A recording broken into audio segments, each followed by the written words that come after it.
हरे कृष्णा। श्रीमद् भगवद गीता के 18वें अध्याय का 71 नंबर श्लोक है। श्रद्धावाननसूयश्च शृणुयादपि यो नरः सोऽपि मुक्तशुभान् लोकान् प्राप्नुयात् पुण्यकर्मणात्। अर्थात जो श्रद्धापूर्व समेत तथा द्वेष रहित होकर इसे सुनता है, यानी जो उपदेश भगवान ने अर्जुन को दिया भगवद गीता का, इसे सुनता है, वह सारे पापों से मुक्त हो जाता है और उन शुभ लोकों को प्राप्त होता है जहाँ पुण्यात्माएं निवास करती है। तो इस श्लोक के संदर्भ से हम समझ सकते हैं कि भगवद गीता के श्रवण मात्र का भी कितना लाभ है।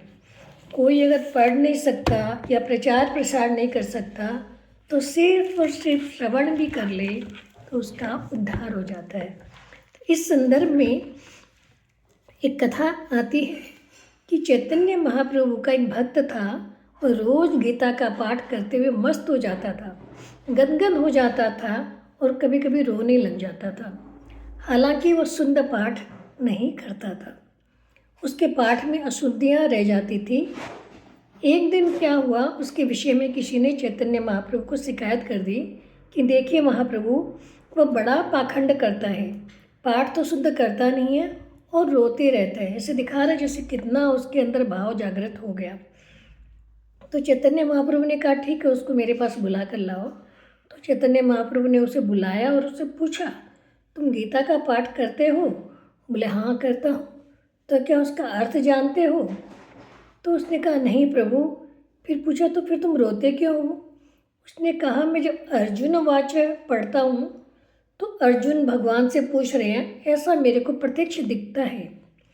और जब मैं श्री भगवान वाच पढ़ता हूँ तो भगवान अर्जुन के प्रश्नों का उत्तर दे रहे हैं, ऐसा मैं प्रत्यक्ष देखता हूँ। इस प्रकार भगवान श्री कृष्ण और अर्जुन का आपस में संवाद हो रहा है, ऐसा प्रत्यक्ष दिखता है। परंतु अर्जुन क्या पूछते हैं और भगवान क्या उत्तर देते हैं, ये मेरी समझ में नहीं आता है। मैं तो उन दोनों का दर्शन कर करके राजी होता हूँ और मुझे भाव में बह जाता हूँ, मुझे रोना आने लग जाता है। तो उसकी से श्रद्धा भक्ति देखकर चैतन्य महाप्रभु बहुत प्रसन्न हुए। इस प्रकार की श्रद्धा भक्ति वाला मनुष्य गीता को केवल सुन भी ले तो उसके मुक्ति में संदेह नहीं रहता। वह संपूर्ण पापों से मुक्त होकर पुण्य कार्यों के शुभ लोगों को प्राप्त होता है। हरे कृष्णा।